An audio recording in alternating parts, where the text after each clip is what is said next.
அஸ்ஸலாமு அலைக்கும் வரஹ்மத்துல்லாஹி வபரகாத்துஹு. தினமும் ஒரு ஹதீஸ். உக்கல் கோத்திரத்தைச் சேர்ந்த சிலர் மதீனாவிற்கு வந்திருந்தனர். அங்குள்ள காலநிலை அவர்களுக்கு ஏற்றதாக இல்லை. எனவே ஒட்டகத்தின் பால் மற்றும் சிறுநீர் ஆகியவற்றை பருகுமாறு ரசூலுல்லாஹி ஸல்லல்லாஹு அலைஹி வஸல்லம் அவர்கள் கட்டளையிட்டார்கள்.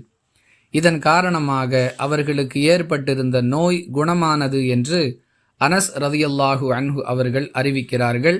ஹதீஸின் சுருக்கம். நூல் புகாரி, ஹதீஸ் எண் 233.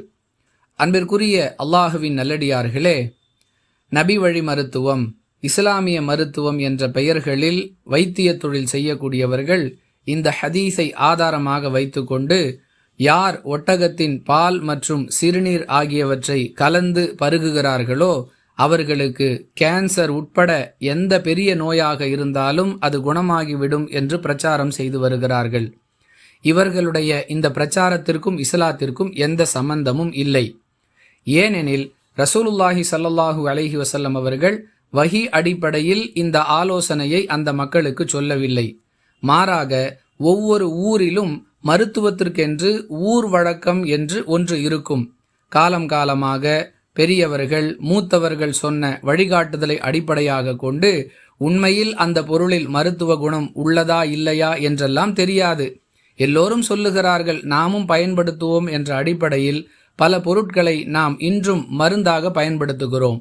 அந்த அடிப்படையில் ஊர் வழக்கத்தை அடிப்படையாக கொண்டு நபிகளார் இவ்வாறு சொன்னார்களே தவிர அல்லாஹ் அவர்களுக்கு அறிவித்து கொடுத்து அதன் அடிப்படையில் அவர்கள் ஒட்டகத்தின் பால் மற்றும் சிறுநீரில் மருத்துவ குணம் இருப்பதாக சொல்லவில்லை. ஏன் இவ்வாறு சொல்லுகிறோம் என்றால், அசுத்தமான எந்த பொருளிலும் நிச்சயம் நிவாரணம் இருக்காது. இதை அடிப்படையாக வைத்தே நாம் இவ்வாறு பேசுகிறோம். மேலும் வஹி அடிப்படையில் இது கட்டளையிடப்பட்டிருந்தால் அது நமக்கு மேலும் தெளிவுபடுத்தப்பட்டிருக்கும். அவ்வாறு நபிகளார் கூறியதாக எந்த ஆதாரமும் கிடைக்கவில்லை. எனவே இந்த மருத்துவ முறை என்பது ஊர் வழக்கத்தில் உள்ளதே தவிர வஹி அடிப்படையில் உள்ளது அல்ல.